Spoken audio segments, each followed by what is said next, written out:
السلام علیکم ورحمۃ اللہ وبرکاتہ۔ کتاب اصول حدیث مولانا محمد اویس نگرامی ندوی رحمہ اللہ کی۔ آج ہم فصل نمبر 7 شروع کرتے ہیں۔ فصل نمبر 7 کے تحت آپ نے ان روایات کا تذکرہ کیا ہے جو ضعیف ہوا کرتی ہیں اور وجہ ضعف راوی کے اندر طعن ہوتا ہے۔ ذرا دیکھیے وہ کیا کہتے ہیں اور پھر ہم قدر تشریح کرتے ہیں۔ فصل نمبر 7،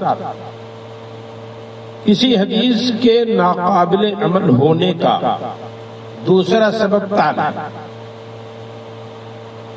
ناقابل عمل کے بجائے ناقابل قبول، کیونکہ عمل یہ قبول کے بعد کا رتبہ اور درجہ ہے۔ ممکن ہے رحمہ اللہ نے وہی معنی مراد لیا ہو۔ کسی حدیث کے ناقابل عمل ہونے کا دوسرا سبب طعن ہے، اور طعن جانتے ہیں کس کو کہتے ہیں؟ راوی میں نقد کرنا، راوی میں جرح کرنا، راوی پر کلام کرنا، اس کے عدالت کے اعتبار سے اور اس کے ضبط کے اعتبار سے۔ راوی کے عدالت میں آپ گفتگو کیجئے اور اسی طریقے سے اس کے صفت ضبط میں نقد کیجئے، جرح کیجئے، تو اس کو طعن کہتے ہیں۔ اب ایسی حدیث کا تذکرہ کریں گے کہ جو حدیث ضعیف ہوگی اور وجہ ضعف یا تو راوی کی عدالت میں کوئی کمی ہوگی یا تو راوی کے ضبط میں کوئی کمی ہوگی۔ تو آپ کیا کہتے ہیں ذرا دیکھیے۔ اسی حدیث کے ناقابل عمل ہونے کا دوسرا سبب طعن ہے، اور اس سے پہلا سبب آپ نے کیا ذکر کیا تھا؟ سقط، سند کے اندر سقط، راوی کا گرنا، اور یہاں ہے راوی کے اندر گفتگو، راوی کے اندر جرح، راوی کے اندر نقص۔ اس اعتبار سے حدیث کی قسم، کسی حدیث کے ناقابل عمل ہونے کا دوسرا سبب طعن ہے، اور طعن کئی طرح سے ہوتا ہے۔ واضح ہے کہ راوی میں گفتگو جو کی جاتی ہے حدیث کے قابل قبول ہونے یا ناقابل قبول ہونے کے اعتبار سے، وہ دو اعتبار سے راوی میں گفتگو ہوتی ہے، جس کو ہم طعن کہہ رہے ہیں۔ نمبر 1، راوی کی عدالت میں نقد، اس میں جرح، اس میں طعن، اور دوسرا ہے راوی کے ضبط میں، اس کے حفظ میں، خواہ وہ ضبط صدر ہو یا ضبط کتاب ہو، اس میں نقص ہو، اس میں گفتگو کی جائے، اس کو طعن فی ضبط راوی کہتے ہیں۔ دو اعتبار ہوا، راوی میں طعن، راوی میں نقد، راوی میں نقص کے اعتبار سے حدیث کی تقسیم، اور راوی میں نقص کس اعتبار سے ہوگا؟ یا تو اس کی عدالت میں اور یا تو اس کے ضبط۔ اگر راوی کی عدالت میں کمی ہے تو 5 وجوہات ہوتے ہیں طعن کی۔ نمبر 1، کذب، راوی جھوٹا ہو، التہمۃ بالکذب، راوی متہم ہو جھوٹ سے، فسق، راوی فاسق ہو، البدعۃ، راوی بدعتی۔ یہ 4 وجوہات ہوئے۔ 5ویں چیز ہے الجہالہ، یہ راوی کی عدالت میں کمی ان اعتبار سے ہے کہ چاہے راوی کذاب ہو یا متہم بالکذب ہو، یا وہ فاسق ہو یا بدعتی ہو یا مجہول ہو۔ راوی کے ضبط میں جب گفتگو ہوگی تو 5 وجوہات کی بنیاد پر یہاں بھی۔ نمبر 1، فحش الغلط، سوء الحفظ، غفلہ، کثرت الاوہام، مخالفت الثقات۔ یہ 5 چیزیں رحمہ اللہ نے پہلے راوی میں نقص، اس کے عدالت کے اعتبار سے آپ نے شروع کی۔ سب سے پہلے آپ نے ذکر کیا ہے کذب۔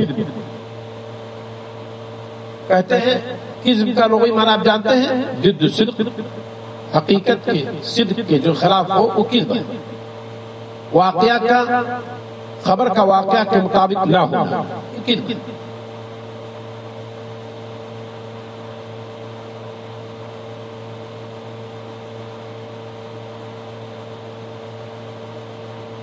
محمد ویس نگرانی رحمہ اللہ کذب کے تحت لکھتے ہیں، کذب کے تحت لکھتے ہیں یعنی جان بوجھ کر جناب رسول صلی اللہ علیہ وسلم کی طرف سے کوئی جھوٹ بات بیان کرے جس حدیث کا راوی لکھا ہوا ہے وہ الف گویا کی مطبعی غلطی ہے،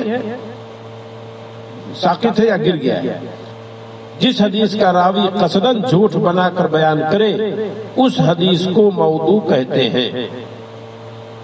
یعنی وہ حدیث جس کے اندر کوئی کذاب راوی جس نے حدیث کو گھڑ کر کے اللہ کے رسول صلی اللہ علیہ وسلم کی طرف پیش کی، اس کذب بیانی کی شکل جو بھی ہو، یا تو پورا کلام اپنے طرف سے بیان کر کے بنا کر کے پیش کرے، یا تو کہیں سے سند چرایا، کہیں سے کچھ متن چرایا، دونوں کو مرکب کر کے نبی صلی اللہ علیہ وسلم کی طرف منسوب کر دیا۔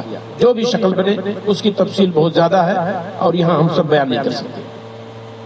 بس اتنی بات یاد رہے کہ حدیث کا راوی جب جھوٹا ہو، نبی کریم صلی اللہ علیہ وسلم کی طرف کوئی غلط بات منسوب کرے جو کہ آپ کی بات نہیں ہے، خود بنایا ہو اسے، تو کہتے ہیں کہ اس کی حدیث کو موضوع کہتے ہیں۔ موضوع کا لغوی معنی ہے ساقط، گری ہوئی چیز، اسے مفعول کا صیغہ ہے، ماخوذ ہے وضع الشیء سے، وضع الشیء ای حطہ، کسی چیز کو آپ گرا دیجئے گویا کہ آپ نے اس کو رکھ دیا۔ اسی طرح سے الصاق کے معنی میں بھی آتا ہے، کذاب نے گویا کہ اللہ کے رسول صلی اللہ علیہ وسلم سے ایسی چیز چپکا دی ہے، چسپا کر دیا ہے جو کہ نبی کریم صلی اللہ علیہ وسلم کا کلام نہیں ہے۔ موضوع کی اصطلاحی تعریف بعض علماء نے کی ہے، هو الكذب المختلق المصنوع المنسوب الى رسول اللہ صلی اللہ علیہ وسلم، جھوٹی بات جو گھڑی گئی ہو، وضع کی گئی ہو، نبی کریم صلی اللہ علیہ وسلم کی طرف منسوب، اسی کو موضوع بولتے ہیں۔ اور یہ کام کرنے والے راوی کو کذاب کہتے ہیں، خواہ وہ زندگی میں ایک ہی مرتبہ ایک ہی حدیث میں کیوں نہ کیا ہو، پھر اس کی روایت کبھی قابل قبول نہیں ہو سکتی ہے۔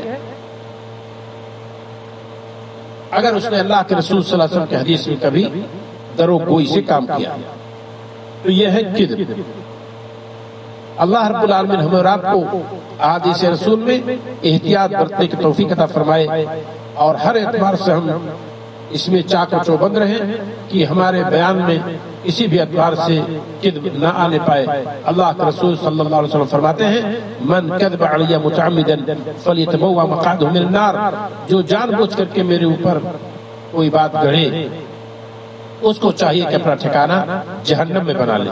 بہت بڑی وعید ہے، اللہ رب العالمین ہم سب کو اس سے محفوظ رکھے، اور اسی طریقے سے چھان بین کر کے تبھی ہم کسی حدیث کو لیں، کیونکہ احادیث کی کتابوں میں بہت ساری کتابیں ایسی ہیں جن کے اندر موضوع احادیث بھی موجود ہیں۔ السلام علیکم ورحمۃ اللہ وبرکاتہ۔